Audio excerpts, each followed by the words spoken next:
I don't wanna let you down. It's the only thing I think about every morning. You know my life. Hi everyone, welcome to 2022. I've missed you guys so much and I hope that you've missed the channel. In this video, I just want to talk about what it takes for you to move abroad and make sure that you've got a comfortable relocation process. If you're seriously considering moving abroad, then you've probably done your research by now and you're very much aware that this process can be costly depending on the country that you want to move to. You have different expenses that you need to consider, from meeting various visa requirements, booking flight tickets, and if you're moving without a job offer, then you need to make sure that you've got money to cover all your necessary expenses for at least 3 to 6 months. 4 years ago, I was in your exact situation. My husband and I made the decision to move from Zimbabwe to South Africa with our 2 kids with no job offers whatsoever. It took us maybe a year to make sure that we were financially stable to move to South Africa. In this video, I'm going to share with you 9 steps that we took to make sure that we were able to save as well as raise the amount of money that we needed to ensure that we had a comfortable relocation process. We are going to go through some of the most practical tips on how to save money and relocate to your dream country without any financial worries. If you are new here, welcome to Work It Out with Rufaro. On this channel, we learn about all things entrepreneurship and gain new skills on how to navigate life like a boss. If you like what you see and would like to stick around, all you have to do is subscribe to the channel and hit the notification bell so that you don't miss out on any new videos. Without further ado, let's get into our video.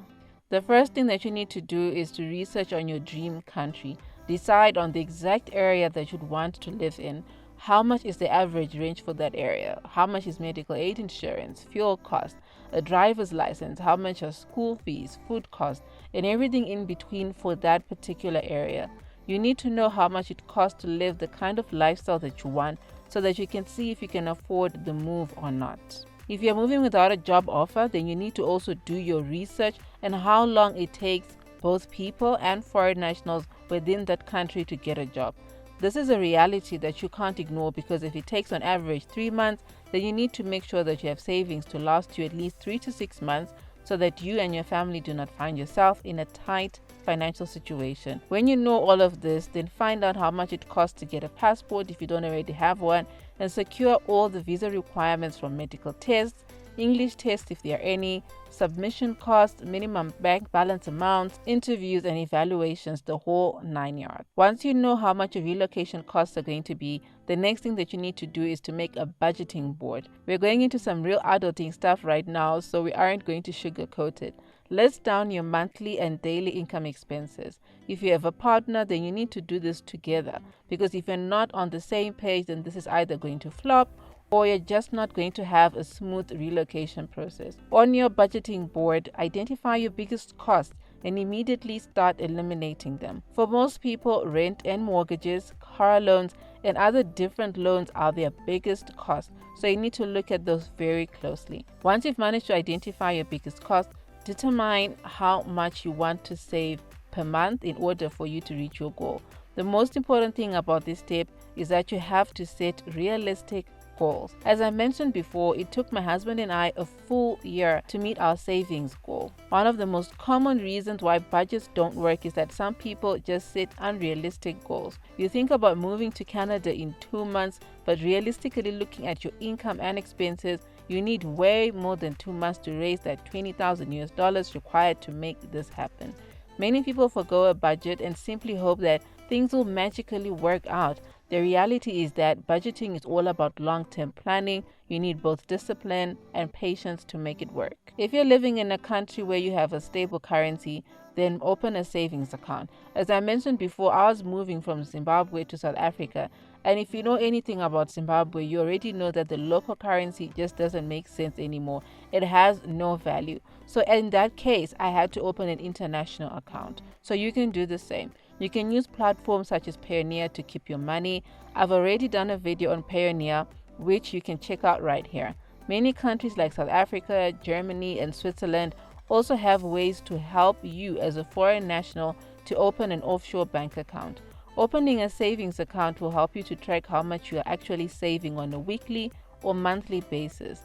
They are also safer than putting all your hard-earned money under your mattress or in a shoebox under your bed. Depending on the bank you use, Some savings accounts are actually tax-free, which is amazing. Or you can also earn interest, which helps you to get more in return. It's one thing to create a budget or open a savings account, and a completely different thing to actually do the work and start eliminating those expenses.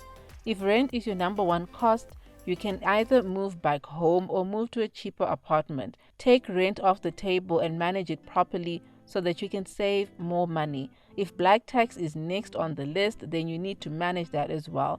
I am an African, so I know how some of these responsibilities can make it harder for you to reach your money goals. If you can, sit down with your family members and figure out how you can lower those costs. If there are any costs that you can avoid, then you better eliminate them.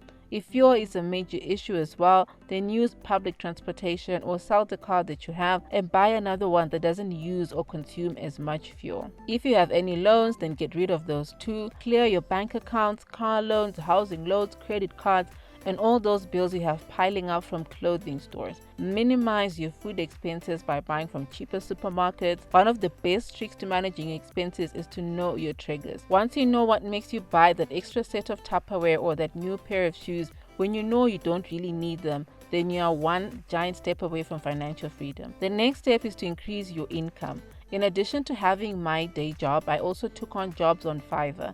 I've also made a video on Fiverr, which you can check out here. Getting another source of income is much easier now than it was 4 years ago when I went on my journey, so I know that you can do this. Platforms like Freelancer, Fiverr, Upwork, Guru, People Per Hour, and FlexJobs all provide ways that you can earn money online in the comfort of your own home. Figure out what you're really good at and turn it into a lucrative side hustle. From offering cleaning services and teaching English online to doing school runs and selling packed meals, all these are side hustles that you can explore to bring in extra income. If side hustles and part-time work are not for you, then get a new job. Get a job that pays you the amount of money that covers all your major expenses and helps you to save the money that you need to meet your goal. There are a lot of savings challenges that you can also participate in. If you want your savings challenge to work, you need to turn it into a game so that it is fun and kind of addictive in a good way. If saving feels like torture, then you're most likely going to give up and move on. Hence, that's why it's important for you to try and turn it into a game. Some of the most fun savings challenges include no spend challenges, where you go for a set amount of time not spending any extra money that is outside of your daily expenses, which is usually food, rent, and transport. You can also do this for as long or as short of a time of a period as you want. You can try it for a month or start it out for just a week. Other popular savings challenges include the 52-week money challenge, where you save $1 the first week, $2 the second week, and so on. By the end of the year, you would have saved $1,378. Like I said, we're having deep adulting moments right now. So as you're preparing to relocate to another country, the value of your money needs to go as far as possible. The exchange rate is the value of one currency against another currency. You need to make sure that you are getting the best exchange rate as you make international payments or collect all the money that you need. As you start selling all your belongings, you need to know the right time to move that money into a foreign account or exchange it into hard cash. If you need to use a service to transfer money from one currency to another, shop around for the best exchange rate to save your money. If you settle for a service provider that has a low exchange rate, you're essentially throwing money away. You can download apps such as WorldRemit, XE, and Wise to receive the latest exchange rates for currency on a daily basis straight to your phone. This will help you to choose the most cost-effective time to make money transfers. When moving to another country, your credit history may be used to determine your eligibility for accommodation or financial services, so it's important to protect it. One thing that can harm your credit score is closing multiple bank accounts and credit cards all at the same time. So don't rush to close all your bank accounts just because you're moving abroad. You may still find them useful in the future. The last tip on our list is that when you've made the move and you've relocated to your dream country, make sure that you only buy what you need to have. There is no point moving to Australia and then buying all the luxury furniture and goodies that you've always dreamed of if you can't afford to maintain the lifestyle. If you can do without a bed, for example, for a few weeks or a few months, then do that. There are plenty of people who have done this after relocating. You won't be the first, and you definitely won't be the last. This might seem harsh, but this is the reality of making a move where an income is not yet guaranteed. If this is too extreme for you, then buy pre-owned furniture and appliances. You can also buy a pre-owned car to keep those costs low. Look for sale items on food and clothing to help you manage those unavoidable expenses. If you can stay with friends or family for a certain period of time, then do that because it will save you on rent and other expenses. Don't forget to also do your part and help out with the groceries and stuff like that. If you can, also stay close to family and friends, as this could actually help you in case that you have an emergency or you have a crisis, and friends and family can help you out with kids and other things such as school run. You'll find that this will just make your entire relocation process much easier. Okay, so we've come to the end of the video. I really hope that you found it useful. I did my best to share all the things that I learned, that my husband and I learned when we were moving from Zimbabwe to South Africa.